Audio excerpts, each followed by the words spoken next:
শীতকালে অনেক রকমই সবজি হয়। সেই সব সবজি দিয়ে বেশিরভাগটা আমরা ভাতের সবজিই রান্না করে থাকি। আজ মনে হলো যে একটু মুড়ি খাওয়ার জন্যে সবজি বানাই। তাই বাজার থেকে আনা হয়েছিল ফুলকপি। ফুলকপির ডাঁটা পাতা যা ছিল সব রকম দিয়ে আমি আজকে একটা মুড়ি খাওয়ার সবজি বানিয়ে নিলাম। মুড়ি খাওয়ার সবজির জন্য আমি কেটে নিয়েছিলাম শিম, বেগুন, মূলো, আলু আর ওই কপি ডাঁটা, একটু বাঁধাকপি আর মটরশুঁটি আর কিছুটা বড়ি।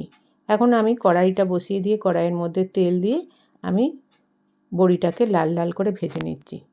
বড়িটা লাল লাল করে ভেজে কড়ার মধ্যে আমি একে একে সব রকম সবজি দিয়ে ভেজে নেব। প্রথমে চাপিয়ে দিলাম শিমটা। শিমটাকে আমি একটু নেড়ে ছেড়ে নিয়ে ওর মধ্যে দিয়ে দেব আলুটা। আলুটা আমি একটু অল্পই দিয়েছি, কারণ অনেক রকম সবজি তো, অনেক তরকারি করলে খাওয়ার মতো লোক আমার সংসারে নেই। কী করি, তাই একটু কম করেই দিয়েছি। এর মধ্যে আমি দিয়ে দিলাম কপির ডাঁটা পাতা যা ছিল সব কেটে কুটে আমি ওর মধ্যে চাপিয়ে দিয়েছি। এখন ওটা হালকা করে আমি নেড়ে চেড়ে ভেজে নেব। ভেজে নিয়ে এর মধ্যে একে একে আরও যেসব সবজি ছিল, বাঁধাকপি আর মটরশুঁটি, সেইগুলো আমি এখন চাপিয়ে দিয়ে লাল লাল করে ভেজে দেবো। শীতকালে কিন্তু বন্ধুরা এই সব সবজি দিয়ে যদি মুড়ি রুটি সবজি বানানো যায় তাহলে কিন্তু দারুণ লাগে। আমার তো দারুণ লাগে। আপনারা কে এরকমভাবে সবজি ডাঁটা পাতা রান্না করে মুড়ি খান, আমাকে একটু কমেন্টের মাধ্যমে জানাবেন তো। এখন যাই হোক, বাঁধাকপিটাও ভাজা হয়ে গেছে। এখন ওর মধ্যে আমি বেগুন ও মূলোটা দিয়ে দেবো। বন্ধুরা, আমার এই ছোট ছোট ব্লগগুলো যদি আপনাদের ভালো লেগে থাকে, প্লিজ প্লিজ একটা লাইক করে দেবেন। আর ভালো লাগলে পেজটিকে ফলো করে রাখবেন।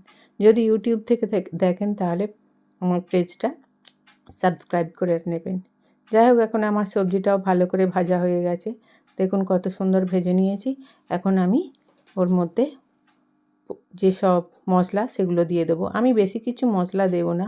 দিয়ে দেবো লবণ, হলুদ গুঁড়ো, লঙ্কা গুঁড়ো আর সামান্য পরিমাণ মিষ্টি। মিষ্টি দিলে এই সব সবজিতে কিন্তু ভালো লাগে। নাহলে নোনতা জিনিস তো, একটু মিষ্টি না দিলে স্বাদ আসে না। যাই হোক, আমি এখন ওই সব দিয়ে আমি হালকা করে নেড়ে চেড়ে অল্প করে জল দেবো। বেশি আমি আবার তরকারিতে জল দেওয়া পছন্দ করি না। একটু আমি অল্প আঁচের মধ্যে রান্না করি আর জলটা আমি একটু কমই দিই। দিয়ে একটু চাপা দিলেই কিন্তু ভালো সিদ্ধ হয়ে যায়। আমি একটু সামান্য, দেখুন আপনারা, আমি একটু সামান্য জল দিয়ে রান্না করার পছন্দ করি। যাই হোক, এইসব দিয়ে আমি এখন চাপা দিয়ে দেবো। কিছুক্ষণ ফোটার পর দেখব, যতক্ষণ না সিদ্ধ হয়।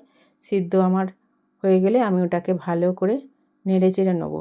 শাক সবজি যেসব আছে এগুলো দুবার করে রান্না করলে ভালো। দুবার বলতে বোঝাচ্ছে যে একবার সিদ্ধ করার পর ফোড়নটা পরে দিলে মনে হয় টেস্টটা ভালো হয়। ফোড়নের গন্ধটা আগে থেকে দিয়ে দিলে কিন্তু ফোড়নের গন্ধ চলে গেলে ভালো লাগে না।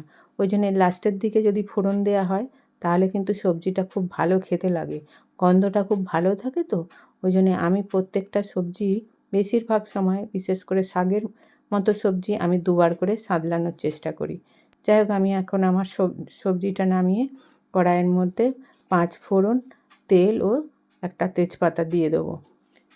দিয়ে এখন ওটা লাল লাল করে ভাজার জন্য অপেক্ষা করব। দেখুন আমার ওই জিনিসটা আমি নেড়ে চেড়ে ভালো করে লাল লাল করে এখন আমি ভেজে নিচ্ছি। যাই হোক, ভাজা হয়ে গেছে। এখন আমি কড়াইয়ের মধ্যে সবজিটা ঢেলে দেবো। এখন ওটাকে ভালো করে নেড়ে চেড়ে নেবো। তেলটা যাতে না উড়ে যায় তাই জন্য আমি একটু চাপা দিয়ে দেবো।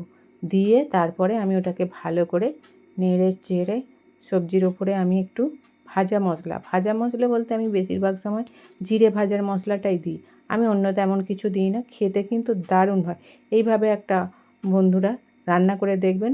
আর যদি আমার ব্লগটা ভালো লেগে থাকেন, প্লিজ বন্ধুরা একটা লাইক করে দেবেন। আর সবাই সুস্থ থাকবে, সাবধানে থাকবেন। এইভাবেই আমি আমার ব্লগটা এখন শেষ করছি।